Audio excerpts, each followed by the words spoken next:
Whatever you do, don't turn off the light. That's what someone wrote in red Sharpie on the bottom of the neatly typed set of instructions the day shift had left for me. Probably just someone trying to fuck with the new guy. Working security at a morgue must get pretty boring. I imagine the corpses are pretty hard to get a rise out of, what with the whole being dead thing working against them. Now, I don't know what you know about working security, but when you're the graveyard shift, it's usually expected that you're going to fall asleep at some point. Is it encouraged? Not exactly, but it's one of those unspoken understandings that most in the business accept as inevitable. It was around 3 in the morning when I drifted off that night. But I didn't visit dreamland long before I woke to a moaning sound that echoed down the hall from the security office. My blood froze as I got up, started to move towards the sound. It was coming from the embalming room. As I mentioned, I was new to this job, so what I didn't know at the time was that corpses have a tendency to release gases a good while after the complete and irreversible cessation of life function. In short, a corpse will sometimes fart, belch, or even sigh in the process of releasing any excess gas left over in the body. So, I did my job. Terrified as I was, and searched the embalming room for anyone who might have been lurking about trying to get their jollies off with a recently deceased fella on the table. I wish that in my terror I'd had the presence of mind to remember the warning the day shift had left for me in red Sharpie.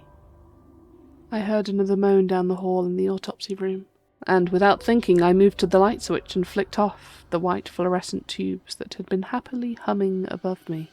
I leaned against the wall so that I could still see out the small window in the door of the embalming room, and just barely see the door to the autopsy room across the hall. I figured if someone was in there, I could see them before they saw me. My job is only to observe and report. $15 an hour is no wage to put your life on the line for. I stood there for a few minutes, wondering what the hell was going on, terrified that I might be bound for a confrontation with a necrophile, and thinking maybe it's time to find a new line of work.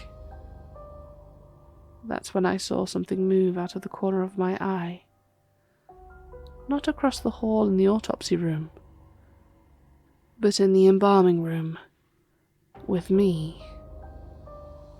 The stiff on the table was moving.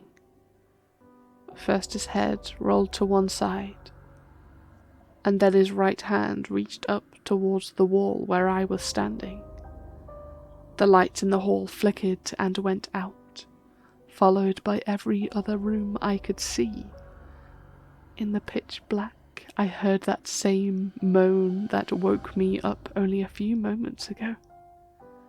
I reached down and grabbed my flashlight from my belt and clicked it on, pointing the beam in the direction of the stiff on the table, only to discover that the table was empty. My hair stood on end, and my skin was making a desperate attempt at crawling right off my flesh as I anxiously scanned the room, fumbling blindly for the light switch with my free hand.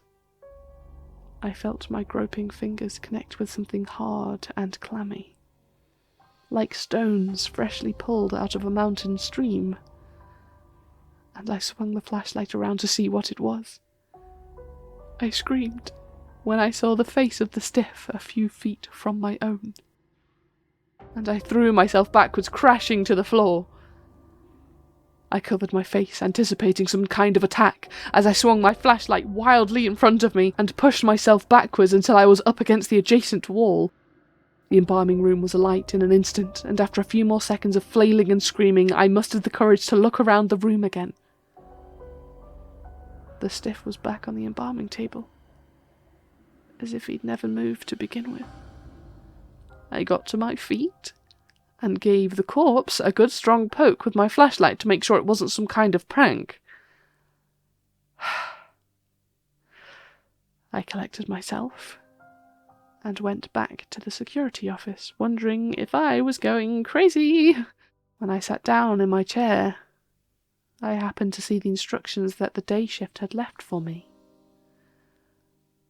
Whatever you do, don't turn off the light.